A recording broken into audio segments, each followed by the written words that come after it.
Because the strangest things happen in the desert. You never know just what is coming next. So many changes happen in the desert. Sometimes it feels like one big endless test. I said the strangest things happen in the desert. That's why they call it God's great sacredness.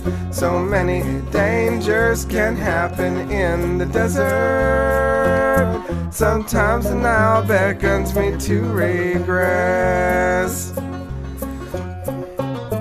Well, it started very nice. The tribes arranged in their formations, just 3 days to get to Canaan from the base of Sinai. Complaints began as murmuring, but God heard every word. God's wounded anger was a fire, and a lot of us got burned.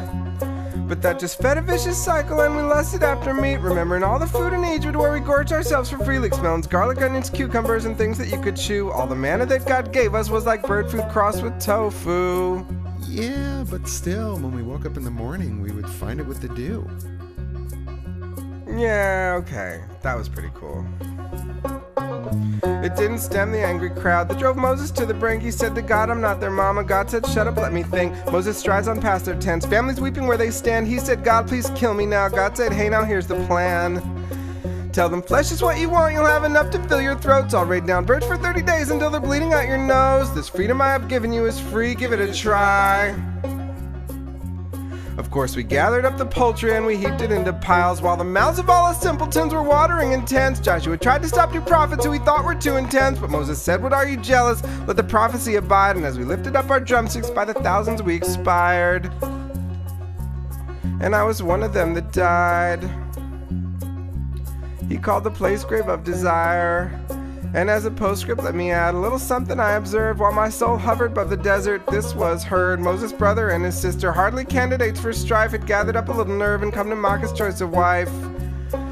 They said, what's with this foreigner? We have to marry Jews. Do you think you're so special? Hey, now God talks to us too. God descended in a cloud. The divine anger was unbiased. Told them only God makes prophets and that Moses is the highest. When they left, Miriam saw her skin had turned a ghostly white. Aaron rushed to say he's sorry. Moses prayed her not to die. And as she kicked out of the camp to heal and think for 7 days, that's how it goes here in the desert. Even sisters have to pay. Well, she wasn't just a sister. I mean, she was a prophet. Well, that just strengthens my point. I'm saying everybody gets treated equally in the desert. You know, sister, prophet. There's no special protection. It just matters how you act. That's what I'm saying. Yeah, I know. I wasn't questioning you. I was supporting you. Oh. Thanks. Well, you did have that kind of question-y voice you get, you know, with the tone. No, I didn't.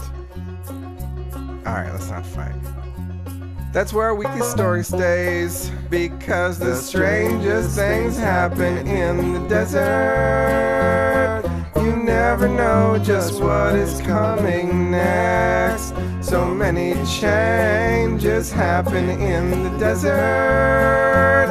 Sometimes it feels like one big endless test. I said the strangest things happen in the desert.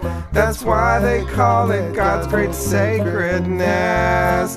So many dangers can happen in the desert. Sometimes the Nile beckons me to regret.